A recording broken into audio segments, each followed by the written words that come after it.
বাগানকে ধ্বংস করার জন্য একটা হুতুম পাতা যথেষ্ট, কিন্তু হুতুম পাতা প্রত্যেক খালেডার বসে গেছে। আজকে বিএনপির আশেপাশে আওয়ামী লীগের নৌকার আশেপাশে ইনুমিনু যেরকম নৌকা তুলিয়ে দিয়েছে, আজকে ধান ক্ষেত্র তলিয়ে দিবে। কিন্তু এই সামুদ্দিন কাদেরের মতো এরকম কিছু লোক যারা আজকে বিশ্বাস চরমানিকে ভণ্ড বলতেছে, বেঈমান বলতেছে, ওলামায়ে কেরামকে গালি দিচ্ছে, ওলামায়ে কেরামকে ধর্ম ব্যবসায়ী বলছে, আমরা স্পষ্ট বলতে চাই, তোমরা ধর্ম ব্যবসায়ী, তোমরা যারা নির্বাচন আগে মাথায় টুপি পরো, মসজিদে যাও, সুবহানাল্লাহ বলো, লা ইলাহা ইল্লাল্লাহ মুখের মার্কা, ধানের শীষে বিসমিল্লাহ তোমরাই বলো, তোমরা ধর্ম ব্যবসায়ী। আমরা ধর্ম ব্যবসায়ী না, আমরা ধার্মিক। আমরা জীবন দিয়ে হলো, রক্ত দিয়ে হলো, এটা ইসলামী রাজনীতি, ধর্মের রাজনীতি, কি করবো করবো।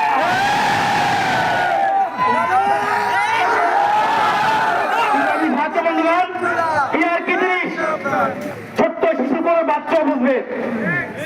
আজকে তারা বলে ভোট দেবে, এখানে ভোট দেবে পঞ্চগড়ে। আর ভাই তারা তো বর্তমানে আমাদের পার্থ সাহেব তখন ঢাকা বাসা, সে ভোলা থেকে নির্বাচন করতেছে। বহুত নেতা আছে বাড়ি এক জায়গায় আরেক জায়গায় নির্বাচন করে, কি করে না? এখানে মূল হলো মানুষের ভোটটা মার্কায়, মার্কায় ভোট হবে। প্রত্যেকটা মার্কাটা এক জায়গায় একত্রিত করা হবে। পার্সেন্টেজ হিসাবে সংখ্যানুপাতিক সংসদে দলের প্রতিনিধি সংসদে যাবে। ইয়ার পদ্ধতিতে নির্বাচন হলে কালোবাজারি হবে না, টেন্ডারবাজি হবে না, চুরি হবে না, মমতাদের মতো মানুষ সংসদে যাবে না, হবে না, মতো হবে না, হবে না।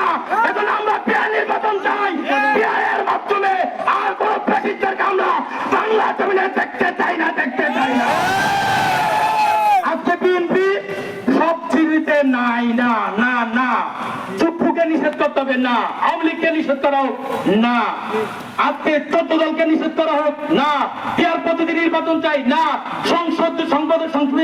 সংবিধান সংশোধন করতে হবে না, যাই কিছু বলে শুধু না না বলতেছে। অতএব ইনশাআল্লাহ এই না না বলতে বলতে আপনারা বাংলাদেশ থেকে নাই হয়ে যাবে।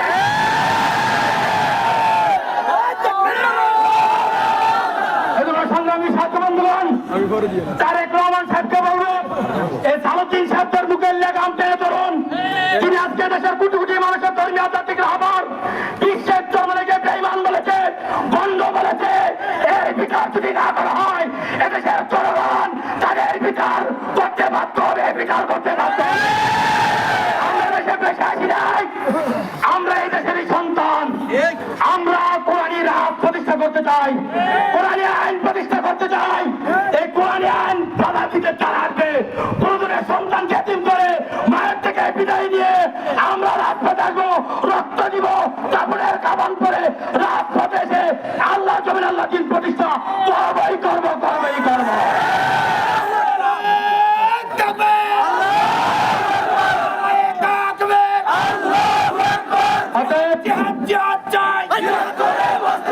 আমরা দ্বিতীয় নম্বর আমাদের দাবি হলো গণহত্যার বিচার।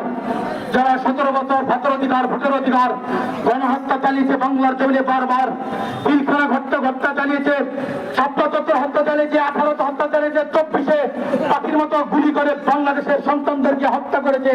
তাদের বিচার বাংলাদেশে না হলে ওই স্বৈরাচারে পুনর্বাসন হবে। কি বলেন, ঠিক না? আমরা আজকে এখানে মিছিলের মাধ্যমে সীমাবদ্ধ থাকলে হবে না।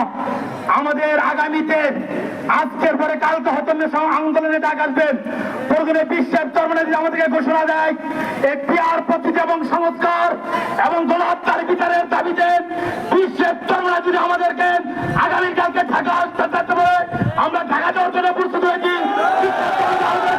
হরতাল করার জন্য বলে, অবরোধ করার জন্য বলে, সাক্ষাতের কথা বলে, আমরা ইনশাআল্লাহ যে কোনো সময় যে কোনো মুহূর্তে জীবনের বেড়া ত্যাগ করে আমরা বিশ্বের চরমনে একত্র অবস্থানে আমরা রাজপথে ছিলাম, আপনি থাকবো ইনশাআল্লাহ।